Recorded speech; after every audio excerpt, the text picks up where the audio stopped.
Hello everyone, myself Meena here. Today we are going to discuss about उपसंयोजक यौगिक जिसको English में कहते हैं कोऑर्डिनेशन कंपाउंड। ठीक है, आज हम उपसंयोजक यौगिक के बारे में पढ़ने जा रहे हैं। सबसे पहले हम ये देखेंगे कि उपसंयोजक यौगिक होते क्या है ना। उपसंयोजक यौगिक किसको कहा जाता है? तो उपसंयोजक यौगिक अगर हम बात करें तो ऐसे यौगिक होते हैं जिनमें क्या होता है कि जो लिगैंड होते हैं वो अपने इलेक्ट्रॉन युग्म जो होते हैं वो केंद्रीय धातु आयन को प्रदान करते हैं, यानी कि सेंट्रल मेटल एटम जो होता है उसको क्या करता है, प्रदत्त करता है, यानी केंद्रीय धातु आयन को इलेक्ट्रॉन देता है ना, केंद्रीय धातु आयन को इलेक्ट्रॉन देता है।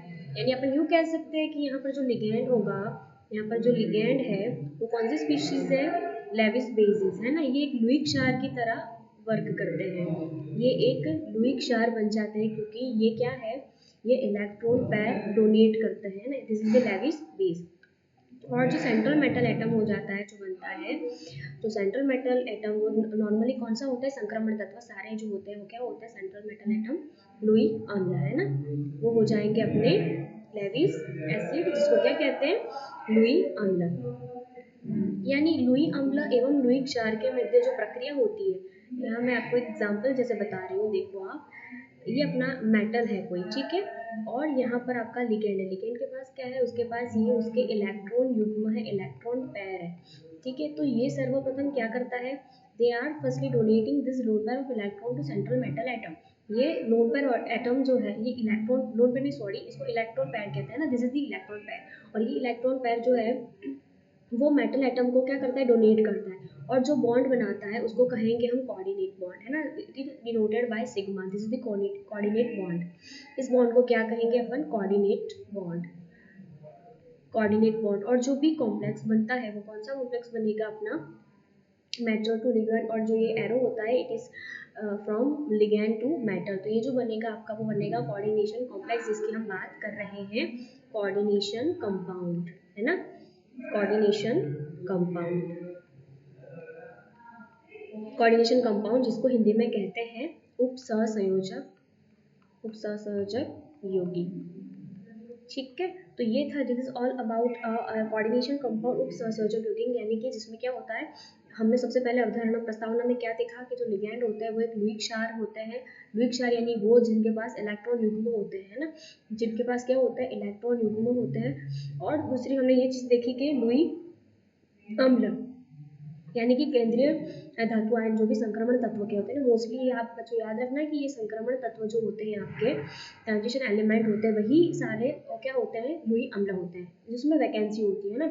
यानी यहाँ पर ये इक्वेशन द्वारा हम समझ पा रहे हैं, ये जो रासायनिक समीकरण है उसके द्वारा हम ये समझ पा रहे हैं, यहाँ पे केंद्रीय धातु आयन जो है वो लिगैंड से क्या कर रहा है, इलेक्ट्रॉन युग्मों को एक्सेप्ट कर रहा है ना, और जो ये कॉम्प्लेक्स बनता है ना, पूरा जो कॉम्प्लेक्स बन रहा है, this is the coordination compound, और इसको क्या कहेंगे, उपसंयोजक यौगिक। अब हम पढ़ेंगे योगात्मक या आणविक यौगिक। योगात्मक या आणविक यौगिक ये भी एक प्रकार का उपसंयोजक यौगिक है। तो हमने ये सबसे पहले देखा कि उपसंयोजक यौगिक होते क्या है, उसके बाद हम ये देखेंगे कि कितने टाइप्स के होते हैं ना, हम पूरी उसकी केमिस्ट्री आज पढ़ने जा रहे हैं कि कितने टाइप्स के उसके होते हैं। तो सबसे पहले जो हम देखने जा रहे हैं वो है योगात्मक या आणविक यौगिक, योगात्मक या आणविक यौगिक। नाम में ही देखो लिख रखा है आणविक योगात्मक, इंग्लिश में उसको कहेंगे हम एडिशन और मॉलिक्यूलर कॉम्प्लेक्स, एडिशन और मोलिकुलर कंपाउंड या कॉम्प्लेक्स। देखो नाम से ही हमें पता चलता है ये व्हाट इज एडिशन, एडिशन से हम क्या नॉर्मली समझते हैं कि किसी भी चीज़ को ऐड करना, और मोलिकुलर मतलब क्या होता है कि आणविक, जिसमें किसी अणु या परमाणु की बात होती है ना, अणु की हम बात करें तो वो परमाणु से बना होता है, वो हम ऐसे समझेंगे। तो योगात्मक की डेफिनेशन सबसे पहले देखें तो हम देख पा रहे हैं कि जब कभी भी जब किसी दो या दो से अधिक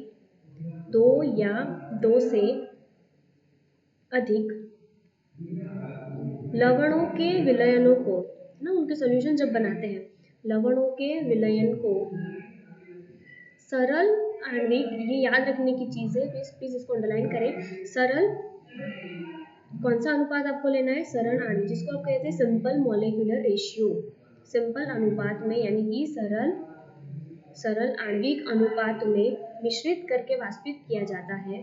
फिर आपको क्या करना है, उसको मिश्रित करना है ना, मिश्रित करके फिर आपको करना है वाष्पित, यानी वेपराइज्ड करना है। वाष्पित किया जाता है, वाष्पित किया जाता है। और जब ये बनता है ना, तब जिस चीज का निर्माण होता है तब आणविक या योगात्मक यौगिक बनता है। आणविक या योगात्मक यौगिक बनता है। देखो ये चीज डेफिनेशन है, बनता है या फिर है, ये डेफिनेशन आपको क्या कहना चाह रही है, व्हेन यू हैव टू और मोर सॉल्ट्स, है ना। मैं आपको सिंपल सी चीज अगर मैं बताऊं कि आपके पास whenever you have a two और मोर सॉल्ट, आपके पास एक या एक से ज़्यादा सॉल्ट्स हैं, ठीक है। आपने भाई क्या करा, आपके पास सॉल्ट्स हैं, एक से ज़्यादा लवण लिया आपने, उसके फिर आपने क्या बनाया, मेक अ सोल्यूशन, है ना। जो भी आपने उसका क्या बनाया, सोल्यूशन बनाया।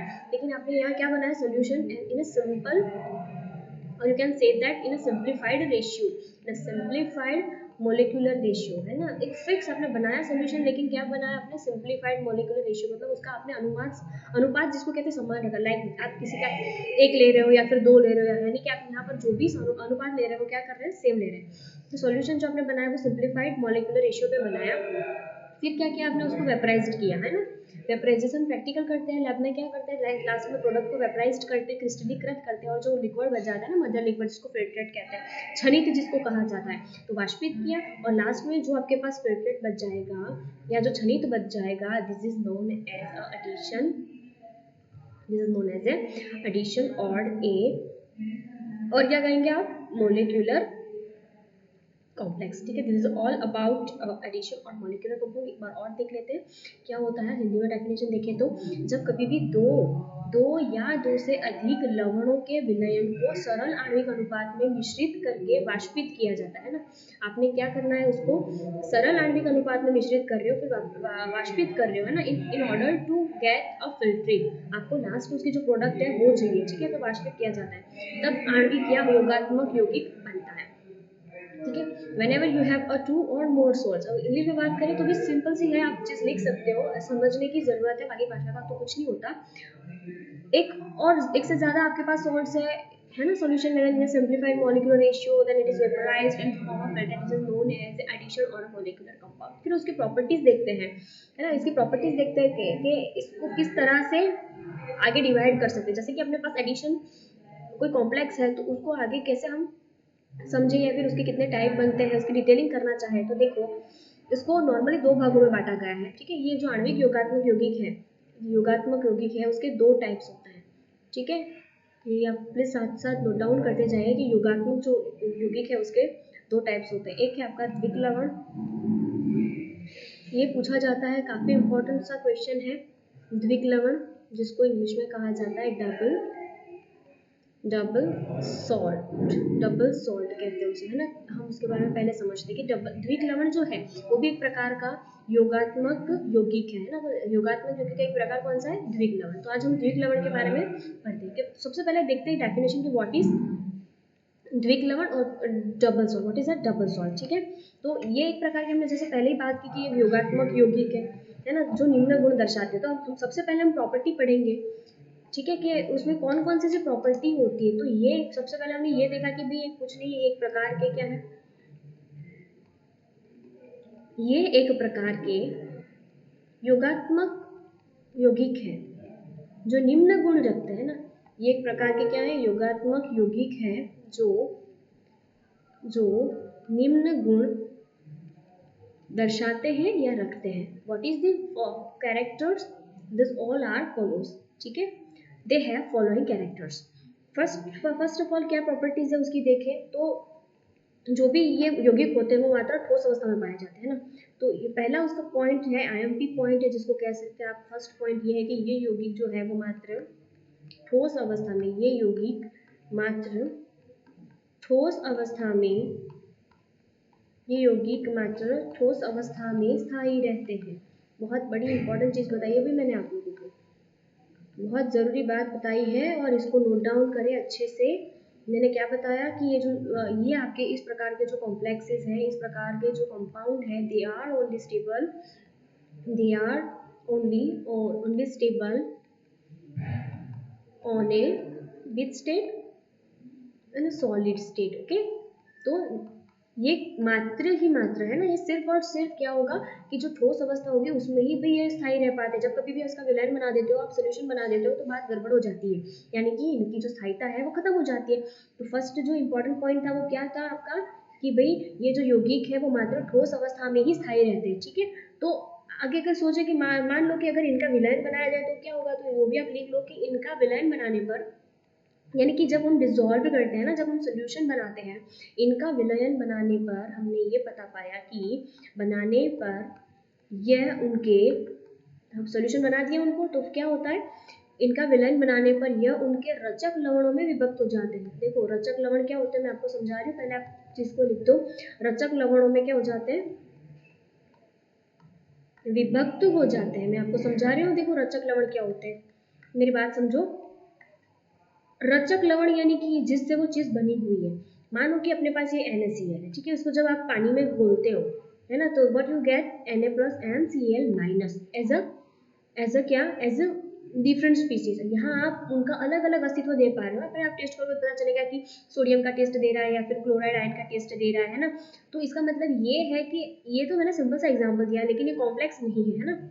पर आपको इस तरह से समझना है कि जब कभी भी इनका सोल्यूशन बनाया जाए, जब कभी भी इनका विलयन बनाया जाता है, तब ये रचक लवणों में विभक्त हो जाते हैं, यानी कि ये जिससे बने हुए हैं ना, मतलब इनके टुकड़ों में ये क्या हो जाते हैं, बढ़ जाते हैं। तो फर्स्ट आपका पॉइंट क्लियर होना चाहिए। अब आपको पहला अपने पॉइंट क्या पड़ा कि ये जो यौगिक के मात्रा ठोस अवस्था में ही स्थायी रहते हैं। सेकंड है कि इनका विलयन बनाने पर ये क्या हो जाते हैं, अपने जो रचक लवण, मतलब वो जिस चीज से बने हुए हैं, अपने रचक लवणों में क्या हो जाते हैं, विभक्त हो जाते हैं। ठीक है, सेकंड वाला पॉइंट लिखिए, ये आपने लिख लिया होगा। सेकंड वाला पॉइंट अगर लिखे तो ये होगा कि इन तत्वों के विलयन, है ना, इन तत्वों के जो विलयन है, ये मतलब ये कि जो आपने बनाया, इनके विलयन बनाए, तो इन तत्वों के विलयन उन लवणों व आयनों के गुण दर्शाएंगे। जो मैंने आपको बात कही वही चीज है ना, आयनों के क्या करेंगे, गुण दर्शाएंगे, आयनों के गुण दर्शाएंगे। यानी मैं एक एग्जांपल लेके आपको समझा रही हूँ, जैसे कि अपने पास है, for example you have what, you have a more salt, do you heard the name more salt, आपने मोर सॉल्ट का नाम तो सुना होगा ना, मोहर लवण। मोहर लवण एक प्रकार का द्विक लवण है, द्विक से पता चलता है, देखो द्विक यानी डबल, डबल तो उसमें क्या, मोहर सॉल्ट, जिसका इक्वेशन, जिसका अनुसूत्र क्या होता है, what is the formula, what is the formula of molar salt, is a FeSO4 into NH4 twice SO4, NH4 twice SO4 into 6H2, this is the equation formula of a Mohr salt। अब देखो हमने क्या बात बताया आपको, ये बताई कि this is the double salt, this is the द्विक लवण, ये एक प्रकार का डबल सॉल्ट का एग्जाम्पल है। आपको डेफिनेशन विद एग्जाम्पल पूछ सकते हैं ना, तो ये बात आप ध्यान रखें, द्विक लवण या डबल सॉल्ट। तो अब देखो इसको डबल सॉल्ट क्यों कहा, what is the characteristics, what is the properties of this. अरे यार ऐसे क्या और इनमें गुण है, उनमें ऐसे कौन से गुण होने चाहिए तो हमें पता चले कि एक द्विक लवण है। तो देखो हम यहाँ ये देख पा रहे हैं, जब इसी का सोल्यूशन बनाएंगे ना, तो ये FeSO4 और NH4 ट्वाइस SO4 में विभक्त हो जाते हैं। ये जो मोहर सॉल्ट एक कॉम्प्लेक्स है, इसका अपने विलयन बनाया तो ये FeSO4 जिसको क्या कहते हैं, आयरन सल्फेट, और NH4 ट्वाइस SO4 यानी अमोनियम सल्फेट, ये दोनों में क्या हो जाता है, विभक्त हो जाता है, जिसको कहते हैं डिसोशिएट होना, अलग हो जाना, है ना। जब इसको डिसॉल्व करेंगे तो ऑब्वियसली क्या हो जाएंगे, डिसोशिएट, यानी कि अब आपको जो टेस्ट मिलेंगे वो आपको किसके मिलेंगे, FeSO4 के और अमोनियम सल्फेट, यानी कि ये दो चीज़ों से बनाए। तो मैं यूँ कह सकती हूँ कि दिस इज दी व्हाट, रचक लवण, ये इनके रचक लवण होंगे। जो द्विक लवण की रियल डेफिनेशन है कि जो द्विक लवण होते हैं, जब उनका सॉल्यूशन बनाया जाता है, जब कभी उनका विलयन बनाया जाता है, उनको घोला जाता है, उनके रचक लवणों में वो विभक्त हो जाते हैं। तो यहाँ हो गए ना विभक्त, देखो FeSO4 और अमोनियम सल्फेट दोनों में क्या हो जाते हैं, विभक्त हो जाते हैं। ठीक है, तो ये एक प्रकार का जो मोहर सॉल्ट क्या हो जाएगा, तो मोहर salt is the example of a double salt. ठीक है, एक ऐसा एक एग्जांपल मैं आपको दूं, तो आपने अगर नाम सुना हो तो कार्नाइट, है ना, कार्नाइट क्या होगा उसका इक्वेशन बताना कमेंट में, what is the carnallite, carnallite का इक्वेशन क्या होता है, KCl MgCl2 6H2, this is the carnallite, है ना, ये कार्नलाइट है। इसको जब कभी डिसॉल्व करोगे, when you have to work with solution, जब आप उसका सोल्यूशन बना रहे हो, विलन बना रहे हो, तो ये क्या हो जाएगा अपने मतलब कि जब यहाँ अपन बात करने कार्नलाइट की, तो ये KCl में और MgCl2 में क्या हो जाएगा, टूट जाएगा, विभक्त हो जाएगा। तो ये भी एक प्रकार का क्या मतलब हमने ये देख सकते नॉर्मल जो छोटे छोटे सॉल्ट्स होते हैं ना, देखो कुछ नहीं करना है यहाँ, सिंपल सी बात याद रखने की, द्विक यानी दो, यानी कि आपका जो भी कॉम्प्लेक्स यहाँ पर बना हुआ है वो कहीं ना कहीं कोई दो सिंपल रेशियो में लिए हुए सॉल्ट से बना हुआ होगा। यानी यहाँ आपके पास FeSO4 का सॉल्ट था, यहाँ एमोनियम सल्फेट का सॉल्ट है, दोनों लवण है, दोनों की सिंप्लीफाइड रेशियो में आपने उसको मिश्रित किया, वाष्पित किया, तो आपको क्या मिला, मोहर लवण मिला। तो चीजें समझ पा रहे हो ना। उसी तरह से आपका जो द्विक लवण है वो रचक लवण से सिंप्लीफाइड रेशियो में बना हुआ होगा, तो जब उसको बोलेंगे तो वो रचक लवण में टूट जाएगा। ठीक है, this is all about a double salt. बोलो यहाँ तक समझ में ना आई हो तो।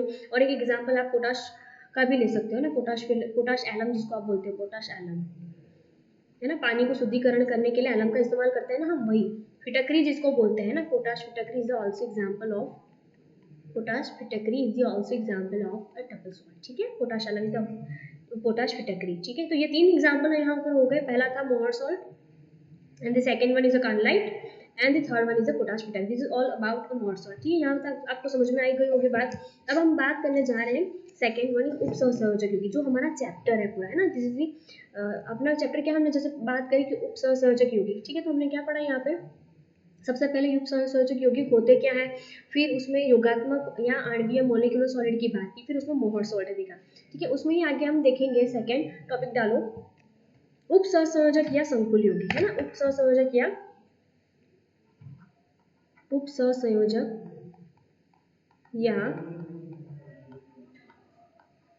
या संकुल यौगिक। देखो बड़ा ही जरूरी टॉपिक है, बड़ा ही इंपॉर्टेंट IMP टॉपिक है, हर बार एग्जाम में पूछा जाता है, तो आप उसको ध्यान दें। केवल डिफरेंस से ही आप उसको अलग कर सकते हैं, कोऑर्डिनेशन और कॉम्प्लेक्स कंपाउंड। आप जैसे कि मैं बात करूँ तो अपने BSc सेकंड ईयर और थर्ड ईयर में प्रैक्टिकल करे होंगे ना, वर्णक और रंगक, हमने डाइस बनाई है, हमने निकल के सॉल्यूशन में से कॉम्प्लेक्स बनाए काफी। तो जो कॉम्प्लेक्स जिसमें हम हाइब्रिडेशन भी निकालते हैं, तो they all are a complex. तो कॉम्प्लेक्स कैसे होते हैं, जिसमें एक से विविध प्रकार के धनायन होते हैं। धनायन क्या होता है, मतलब जो सेंट्रल मेटल एटम होता है वो लिगैंड से विविध तरीके से जुड़ा होता है ना, अष्टफल के ज्यामितीय लिए होता है या फिर चतुष्फल के ज्यामितीय लिए होता है। तो उनमें जो बंध होता है वो कौन सा होता है, उपसंयोजक बंध होता है, और ये जो यौगिक होता है वो संकुल यौगिक। तो हम पढ़ने वाले हैं कि कैसे ऐसे गुण होते हैं। तो सबसे पहले तो हम जानते ही हैं कि ये क्या होते हैं, एक प्रकार के, मैं दूसरे पहले लेती हूँ तो आपको समझ में आएगा। ये एक योगात्मक क्या होते हैं, एक योगात्मक यौगिक है ना, एडिशन यौगिक जो हमने पहले पढ़ी, क्योंकि हम टाइप तो उसी के पढ़ रहे हैं। जो निम्न गुण दर्शाते हैं, जो फॉलोइंग प्रॉपर्टीज शो करें, जो निम्न गुण दर्शाते हैं, तो वन बाय वन हम उसके गुण देखते हैं, है ना, उसके गुण लक्षण देखते हैं कि भाई क्या है उसमें ऐसी प्रॉपर्टी है कि ये द्विक लवण से अलग है ना। what we are doing over here, we are doing the comparison between the double salt and the coordination compound। अरे भाई हम यहाँ द्विक लवण एवं उपसंयोजक या जो संकुल यौगिक है उसकी क्या करेंगे, उसका बारे में हम अंतर डिसाइड करेंगे कि दोनों में भेद क्या है, दोनों में अंतर क्या है। ठीक है, तो सबसे पहला पॉइंट क्या है कि ये जो यौगिक होते हैं, ये यौगिक, आप मेरे साथ लिखते जाना, फिर मैं लिखते लिखते आपको समझा रही हूँ। ये यौगिक अपनी ठोस एवं विलयन अवस्था, ये यौगिक अपनी ठोस एवं विलयन अवस्था दोनों में ही स्टेबल रहते हैं, है ना। ये बहुत बड़ी इंपॉर्टेंट सी चीज है। मैंने द्विक लवण के बारे में क्या लिखा था कि ये जो द्विक लवण के बारे में मैंने बात करी थी कि ये केवल ठोस अवस्था में क्या होता है, स्थायी होता है, लेकिन ये जो यौगिक होते हैं वो ठोस और विलयन अवस्था में क्या रहते हैं, स्थायी रहते हैं। मीन्स क्या होता है कि they are stable in both state, which state, in both state, for example solid as well as liquid, दोनों ही अवस्थाओं में क्या होंगे, ये स्टेबल होंगे। ठीक है, जबकि द्विक लवण क्या था, केवल एक ही स्टेट में स्टेबल था। सेकंड पॉइंट देखें तो इन यौगिक जो इनका कभी भी अपन विलयन बनाएंगे, इन यौगिकों के जो गुण हैं, इन यौगिकों के गुण, उनके रचक यानी कि जिससे वो फॉर्म हुए, जिससे बने हैं, है ना, रचक यौगिकों से या आयनों से या आयनों से बिल्कुल अलग होते हैं ना, आयनों से क्या होंगे, बिल्कुल भिन्न होते हैं। किस तरह से, मतलब कि मैं यूँ कह सकती हूँ कि यहाँ पर जब कभी भी इनका सॉल्यूशन बनाया जाएगा, विलेन बनाया जाएगा, तो उनका जो प्रॉपर्टी होगी वो उनके रचक यौगिकों पर डिपेंड नहीं करता। ठीक है, ये आयन, उनसे जो भी आयन फॉर्म हो रहे हैं ना, जब कभी भी रिएक्शन करी, विलेन आपने बनाया उसका, तो जो आयनों में विभक्त हो गया, फिर आप टेस्ट कर रहे हो, है ना, तो ये इन यौगिकों का जो गुण है ना, वो उन आयनों पर निर्धारित नहीं है, उन रचक यौगिकों पे ये निर्धारित नहीं है। ये पॉइंट हमें ये कहना चाहता है। ठीक है, थर्ड वन इज, यानी कि यहाँ क्या लिख सकते हो कि they are not depend on, they are not they are not depend on a forming molecule और आयन, है ना, मॉलिक्यूल और आयन। ठीक है, थर्ड वन इज, इन यौगिकों में विलेन में संकुल आयन प्राप्त होते हैं। सीधी सी बात है, संकुल और उपसंयोजक संकुल है, तो इनके जो विलेन होंगे उनमें भी ऑब्वियसली क्या होंगे, संकुल होंगे। तो इन यौगिकों के विलयन में आपको संकुल आयन मिलेंगे। विलयन में संकुल आयन प्राप्त, you what you get over here, you can get a complex ion in a solution. आपको विलयन में संकुल आयन प्राप्त होते हैं, परंतु बहुत बड़ी बात है, रचक यौगिकों के आयन प्राप्त नहीं होते। रचक यौगिकों के, यहाँ आपको लगा होगा कि ये जिससे बने हुए हैं उसके आयन मिलेंगे, नहीं। हमने पहले ही बात कर रखी है कि भाई ये रचक यौगिकों से तो फ्री होते होंगे। ठीक है, तो रचक यौगिकों के आयन तो मिलने से रहे, है ना, यौगिक इनके तो आयन मिलते नहीं, तो क्या मिलते हैं यहाँ आपको, एक संकुल आयन। मतलब कि जैसे कि मैं NiCO4 की बात करूँ, तो यहाँ निकल अलग संकुल आयन होगा और कार्बोनिल आयन अलग आयन, मतलब लिगैंड होगा, है ना। तो यहाँ आपको जो भी आयन मिल रहे हैं वो ऐसे संकुल आयन मिलेंगे, ना कि रचक लवण के। जो मैं एग्जाम्पल आगे लेके हम इसको डिस्कस करेंगे, तब आपको ज़्यादा समझ में आएगा। ठीक है, फोर्थ पॉइंट इज कि ये स्थायी यौगिक है ना, ये स्थायी यौगिक है। ये हमने पहले ही बात करी कि ये भाई देखो, पहले ही पॉइंट अपना कि ये अपनी ठोस और विलयन अवस्था में क्या होता है, स्टेबल रहते हैं, दे आर स्टेबल। लेकिन ये किस तरह से स्थायी यौगिक है, इनका जो कॉम्प्लेक्स है, ये जो यौगिक बनाते हैं, ये यौगिक स्थायी होते हैं। ये स्थायी यौगिक क्यों, क्योंकि उनमें उपसंयोजक बंध पाया जाता है। जो मैंने आपको सबसे पहले समझाया ना, स्टार्टिंग वीडियो के स्टार्टिंग में मैंने आपको बताया था कि लिगैंड और जो सेंट्रल मेटल होती है, उन दोनों के मध्य इलेक्ट्रॉन की फेरबदल से इलेक्ट्रॉन की साझेदारी से बंध का निर्माण होता है ना। तो ये यहाँ पर क्या, कौन सा बंध बनाते हैं, उपसंयोजक बंध बनाते हैं, सिग्मा बंध स्टेबल होता है, तो ऑब्वियसली ये स्थायी यौगिक होंगे। क्योंकि ये उपसंयोजक बंध बनाते हैं, अतः ये क्या होते हैं, स्थायी होते हैं। फॉर एग्जाम्पल मैं आपको बात करूँ, देखो आपने पॉइंट्स लिख लिए, ठीक है, फिर मैं एग्जाम्पल की ओर चल रहे हैं, हम एग्जाम्पल लेके समझेंगे चीज़ों को, तो आपको ज़्यादा क्लियर होगा, है ना। फॉर एग्जाम्पल देखो, लिखना यहाँ मेरे साथ साथ। फॉर एग्जाम्पल आपके पास ऐसे कौन से एग्जाम्पल्स हैं, वो लिखिए आप। जैसे कि आपके पास है, देखो निकल साइनाइड ले लो, चलो एग्जाम्पल देखते हैं। निकल साइनाइड है ना, निकल डाइसाइनाइड NiCN2, ये आपने लिया, प्लस आप क्या कर रहे हो उसमें, आपके पास दो कोई मोल है KCN के, then what you gate K2 NiCN2, है ना। ये इसका कलर अगर आपको याद हो, हमने लैब में बनाया होता है उसको, ऑरेंज येलो कलर, जिसको हिंदी में कहते हैं नारंगी लाल।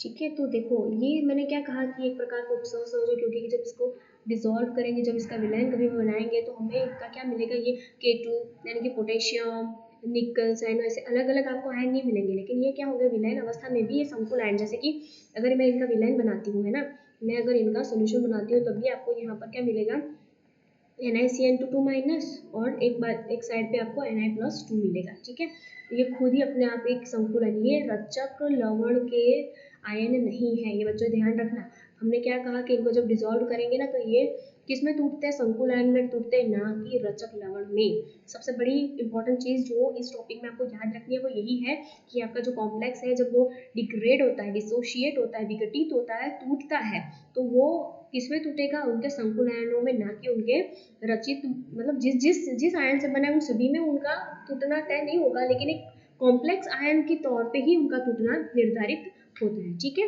फिर देखो ये हम कॉम्प्लेक्स की बात करें तो हम लिगैंड की तो बात करनी ही चाहिए, है ना। जैसे कि उपसहसंयोजक, आपने नाम सुना होगा कि उपसहसंयोजक संख्या क्या होता है, उपसहसंयोजक संख्या बताएगा एनीवन, एनीबडी, उपसहसंयोजक संख्या क्या होती है।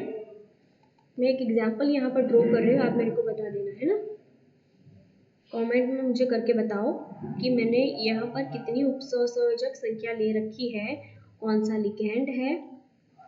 ठीक है, फिर डिस्कस करते हैं, मेरे साथ इसको ड्रॉ करते जाओ, जिसको भी आइडिया हो, जिसको भी कुछ बताना हो मेरे को कमेंट में बता देना। ठीक है, ये देखो यहाँ पे क्या हो रहा है, लिगेंड्स जुड़ रहे हैं। अच्छे से बनाना, मेरी अच्छी ना बने कोई दिक्कत नहीं, आपकी बननी चाहिए। ठीक है, -3, ये मैंने पूरा एक कॉम्प्लेक्स की ज्यामिति ड्रॉ करी है। ठीक है, इसको आप भी बनाओ। मुझे सबसे पहले बनाना कि ये ज्यामिति क्या है, तो देख के पता चल रहा है मैडम ये तो अष्टफल की है। बिल्कुल, ये अष्टफल की है, जिसको क्या कहते हैं, ऑक्टाहेड्रल ज्यामिति। ये ऑक्टाहेड्रल ज्यामिति है, इसमें कितने लिगेंड्स हैं, इसमें छोटी छोटी बातें हम देख के पॉइंट्स बनाते हैं। सबसे पहले हम क्या देखेंगे, सबसे पहले हम देखेंगे मैडम यहाँ सेंट्रल मेटल एटम जो है वो आयन है। ये लो मैंने लिख दिया आयरन। ठीक है, दूसरी चीज़ हम क्या देखेंगे, दूसरी चीज़ हम ये देखेंगे कि यहाँ के 6 लिगेंड जुड़े हुए हैं। ठीक है, लिख लो 6 लिगेंड अटैच्ड। ठीक है, हमेशा ध्यान रखना, मैंने यहाँ नहीं कर रखा, कर दो अभी के अभी। ये जो लिगेंड्स हैं वो अपने इलेक्ट्रॉन युग्म आयरन सेंट्रल मेटल एटम या केंद्रीय धातु आयन को देते हैं। तो ये जो एरो इस तरह से होना चाहिए, ये जो एरो है वो किस तरह से होना चाहिए, ये जो साइनो लिगेंड है वो Fe+3 को दे रहा है ना, तो ये एरो इस तरह से होना चाहिए। ठीक है, तो ये जो पूरा अपना कॉम्प्लेक्स आयन यहाँ लिख भी देना, क्या लिखोगे, संकुलायन कॉम्प्लेक्स आयन। ठीक है, हमने पहली चीज़ याद रखी उसमें, सबसे पहले कॉम्प्लेक्स में हम क्या देखेंगे, हम ये देखेंगे कि उसका कौन सा संक्रमण तत्व है। सेकेंड चीज़ हमने ये लिखी कि कितने लिगेंड जुड़ रहे हैं। थर्ड वन हम ये निर्धारित करेंगे कि उसकी ज्यामिति क्या है, अष्टफल की ज्यामिति। अब जो फोर्थ पॉइंट है हम जो डिस्कस करेंगे वो ये है, उपसंयोजक संख्या 6 आपको कैसे पता चला, मुझे ये बताओ। तो देखो मैंने यहाँ आपको बताया था ना कि what is the definition of coordination number, CN total number of a ligand attached।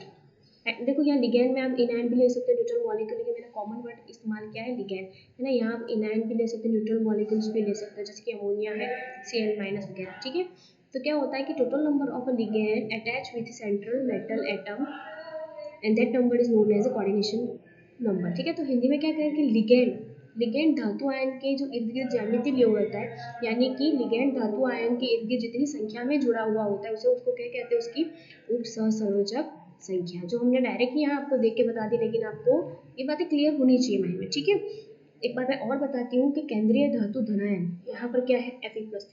समझो मेरी बात को, केंद्रीय धातु धनायन के चारों ओर जितने लिगैंड जुड़ते हैं, मैं लिख के बताऊँ क्या है बच्चों, समझ में नहीं आया क्या, मैं लिख के बताऊँ। ठीक है, देखो वो एक आपने आकृति बना रखी होगी। डेफिनेशन ये बनती है कि केंद्रीय धातु आयन के चारों तरफ या चारों ओर जितनी संख्या में लिगैंड घिरे हुए होते हैं या लिगैंड जुड़े, चलो जुड़े लिख लेते ज़्यादा अच्छा वर्ड लगेगा, है ना। लिगैंड जुड़े होते हैं, उसे उसकी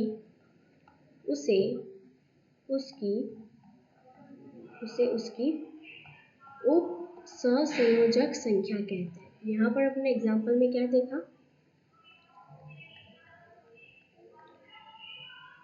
ठीक है, यहाँ पर क्या होता है, 6 लिगैंड जुड़े हुए हैं तो उसको क्या कहेंगे, कोऑर्डिनेशन। इंग्लिश में क्या कहेंगे, the number of ligand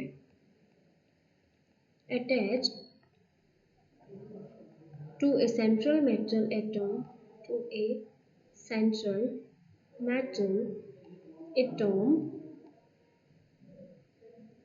the number of ligand attached to a central metal atom, the total number actually, है ना। यहाँ एक चीज और कर देना, the total number of ligand attached to a central metal atom called a coordination number। ठीक है, समझ गए, बोलो यहाँ तक समझ में आ गई आपको बात। ठीक है, तो ये हमने पढ़ा कोऑर्डिनेशन नंबर के बारे में। ठीक है, एक बार और सब जो पढ़ा हमने उसको रिवाइज कर लेते हैं। ठीक है, सबसे पहले हमने क्या पढ़ा, ये पढ़ा हमने, देखो योगात्मक यौगिक से स्टार्ट करते हैं। जो हमने पढ़ा पहले, हमारा जो चैप्टर था वो है उपसंयोजक यौगिक के बारे में। इसमें हमने सबसे पहले पढ़ा कि what is molecular solid molecular complex, योगात्मक या एडिशन, है ना। एडिशन कॉम्प्लेक्स, जिसमें हमने क्या बना पता चला हमें कि जब दो या दो से अधिक लवणों को मिश्रित कर रहे हो फिर उसको वाष्पित कर रहे हो और आपको जो मिल रहा है उसको क्या कहेंगे, योगात्मक। तो उसकी डेफिनेशन हमने पढ़ी। फिर हमने ये देखा कि योगात्मक एडिशन जो है, एडिशन कॉम्प्लेक्सेस जो है योगात्मक के लवण, उसके दो प्रकार होते हैं। उसमें सबसे पहला था द्विक लवण। द्विक लवण के बारे में हमने क्या पढ़ा कि ये एक प्रकार का योगात्मक यौगिक है जो जिनमें निम्न प्रॉपर्टीज होनी चाहिए, फॉलोइंग प्रॉपर्टीज होनी चाहिए, निम्न गुण होने चाहिए। तो ये क्या, सबसे पहला गुण क्या था उनका, पहला ही इंपॉर्टेंट जो है कि वो ठोस अवस्था में क्या रहते हैं, स्थायी होते हैं। फिर इनका विलयन बनाने पर उनके रचक लवणों में क्या हो जाते हैं, विभक्त हो जाती है। उनकी फर्स्ट प्रॉपर्टी थी। सेकेंड प्रॉपर्टी क्या हमने देखी, हमने देखो, यानी कि जब उनका विलयन बनाएंगे ना तो ये अपने रचक लवणों में क्या हो जाते हैं, विभक्त हो जाते हैं ना। देखो ये यौगिक अपने ठोस और विलयन अवस्था में, अच्छा ये तो उपसंयोजक यौगिक का आ गया भाई, रुको मैं द्विक लवण का निकालती हूँ।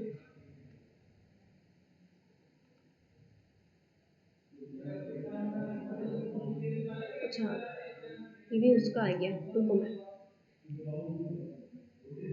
ओके कहाँ चला गया भाई। तो अब याद है ना आप लोगों ने जो लिखा होगा, ठीक है। द्विक लवण क्या होते हैं, उसके दो ही पॉइंट रहते हैं, तो साथ में करा देती हूँ यहाँ। पहले वो क्या था, देखो इस साइड पे ही देख लेना, द्विक लवण के बारे में मैं बात कर रही हूँ। तो पहला पॉइंट था कि ये केवल ठोस अवस्था में, सॉलिड अवस्था में क्या रहता है, ठोस अवस्था में ही स्थायी रहता है। सेकंड, जब उसका विलयन बनाएंगे तो उसके रचक लवणों में ये विभक्त हो जाता है ना, रचक उसके जो लवण है उसमें क्या हो जाता है, विभक्त हो जाता है। फिर हम बात करी थी, हमने करने वाले थे जो कर ली हमने, उपसंयोजक या संकुल यौगिक, जिसमें क्या होता है, ये चीज़ जो है ना मैंने पॉइंट आउट करा है बच्चों, आप भी साथ साथ करते जाना, उसको अंडरलाइन। ये अपनी ठोस एवं विलयन दोनों अवस्था में क्या होता है, स्टेबल होता है। फिर इन यौगिकों के गुण के उनके रचक यौगिकों पर निर्भर नहीं है। They are not depend on forming molecules, they are free from that forming molecules और आयंस। अरे मैंने क्या कह दिया, मैंने ये कहा कि इन यौगिकों के जो गुण हैं वो उनके रचक यौगिक या आयनों पे निर्धारित नहीं है, बिल्कुल भिन्न होते हैं। तो वे किस पे डिपेंड है, तो इन यौगिकों का विलयन में संकुल आयन बनते हैं, है ना। क्या होता है कि here complex ion, here complex ion is formed in a solution। मैंने आपको एग्जाम्पल में भी बताया ना, इन ए सोल्यूशन, जब आप उसका विलयन बनाते हो, सोल्यूशन बनाते हो, तो आपको जो निकल के आता है, जो चीज़ बनती है वो संकुल आयन है, ना कि कोई छोटा मोटा आयन, ना कि कोई छोटा मोटा धन आयन। समझ रहे हैं मेरी बात, इन यौगिकों के विलयन में संकुल आयन होते हैं। तो ये हो गया आपका थर्ड पॉइंट। फोर्थ क्या था, ये स्थायी यौगिक है। फिर वही नाम प्रमाण गुण है उसके, देख लो, उपसंयोजक यौगिक है। उपसंयोजक में आपको पता ही है कि सिग्मा बंध होता है, कोऑर्डिनेट बॉन्ड होता है ना। तो ये स्थायी यौगिक है क्योंकि उसमें क्या पाया जाता है, उपसंयोजक बंध पाया जाता है। फिर हमने क्या बात करी, फिर हमने ये बात करी कि एग्जाम्पल बताओ ऐसा कुछ। तो हमने यहाँ क्या लिया था, सोडियम डाइसाइनाइड, सॉरी सोडियम नहीं है, निकल डाइसाइनाइड और केसीएन का एग्जाम्पल लिया। फिर हमने उसको क्या बनाया, एक कॉम्प्लेक्स बनाया, फिर उसका विलयन बनाया। तो हमने ये पता लगाया कि ये संकुल आयन में विभक्त होते हैं, ना कि रचक लवणों में। फिर हमने बात की कि उपसंयोजक संख्या क्या होती है। उपसंयोजक संख्या यानी क्या, यानी ये केंद्रीय धातु आयन के चारों ओर जितनी संख्या में लिगेंड जुड़े हुए होते हैं उसको कहते हैं उसकी उपसंयोजक संख्या। और हाँ एक बात ये और याद रखना कि उपसंयोजक संख्या जितनी होती है ना तो उसकी ज्यामिति भी निर्धारित होती है, फिक्स होती है। जैसे कि आपके पास दो उपसंयोजक संख्या है तो ज्यामिति आपके पास क्या होगी, लीनियर, है ना। फिर आपके पास चार होगी तो वेदर इट इज एसपी और टीडी, दैट मीन्स अगर आपके पास चार उपसंयोजक संख्या है तो आपके पास चतुष्फल की ज्यामिति होगी या तो समतलीय समचौरस, अगर 6 है तो अष्टफल की, है ना, जिसको कहते हैं ऑक्टाहेड्रल। ठीक है, उसी प्रकार से उसमें वेरिएशन भी होता है जो हम संक्रमण में आगे पढ़ने जा रहे हैं। ठीक है, यहाँ तक आपको समझ में आ गया। फिर हमने एक कॉम्प्लेक्स की बात करी थी, एक एग्जांपल लिया हमने FeCN6 का। फिर मैंने आपको यहाँ जो बेसिक चीज़ें थी, आपको जो पहले क्या, किसी कॉम्प्लेक्स में पहले क्या देखते हो, क्या चीज़, अच्छा ये ऑल ओवर बाहर चार्ज दे रखा है वो क्या, अच्छा मैं आपको ये बता दूँ, आप बोलोगे कि मैडम ये ओवरऑल जो है वो ये आवेश ये क्या बताता है, एक तो इसके धनायन के ऊपर चार्ज है वो क्या है और ये क्या। ठीक है, ये लास्ट जो मैं आपको बता देती हूँ, ये देखो यहाँ पे नए पेज पे। ठीक है, किसी कॉम्प्लेक्स में जो ओवरऑल चार्ज होता है ना वही, ये देखो, मानो कि यहाँ आपने क्या था, Fe+3 था, Fe+3 था ना, हाँ ये रहा आपका CN, ये CN आपका, ये CN माइनस साइनाइड आयन, ये साइनाइड आयन, ये साइनाइड आयन और ये एक साइनाइड आयन। ठीक है, तो ये आपका रहा ओवरऑल चार्ज -3। अब आपको किसी बच्चों को कंफ्यूज होगा कि मैम व्हाट इज दिस, है ना, ये क्या है। तो ये कुछ नहीं है, ये एक एल्जेब्रिक सम है, एल्जेब्रिक सम, एल्जेब्रिक सम। हम बोलेंगे मैडम ये क्या बात बताती है, कोई समझ में नहीं आ रहा। एल्जेब्रिक सम को हिंदी में कहते हैं अंक गणितीय योग। अंक गणितीय योग यानी क्या, अरे योग, अंक गणितीय योग यानी देखो किसी भी कॉम्प्लेक्स में एक तो होता है केंद्रीय धातु आयन का, केंद्रीय धातु आयन का स्वयं का आवेश, जैसे कि यहाँ आप देख पा रहे हो केंद्रीय धातु का आयन क्या है, यहाँ पर +3 है, ठीक है। और लिगेंड के ऊपर भी आवेश होगा ना, लिगेंड ऊपर आवेश जो यहाँ पर कितना है -6, यानी अगर टोटलिंग हम इसकी निकालें तो क्या होगा +3 -6 -3, तो ये ओवरऑल है क्या, ये सम हो गया, ये अंक हो गया, बस तो वही चीज़ है।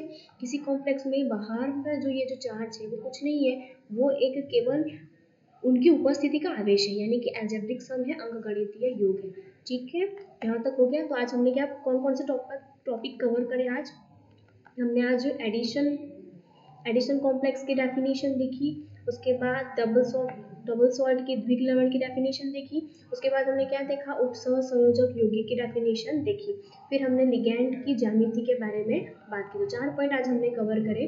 अगली क्लास में हम वर्नर की थ्योरी पढ़ेंगे जो बहुत ही ज़रूरी है, ठीक है। यहाँ तक आपको समझ में आ गया होगा, ठीक है। थैंक यू सो मच, पढ़ते रहना।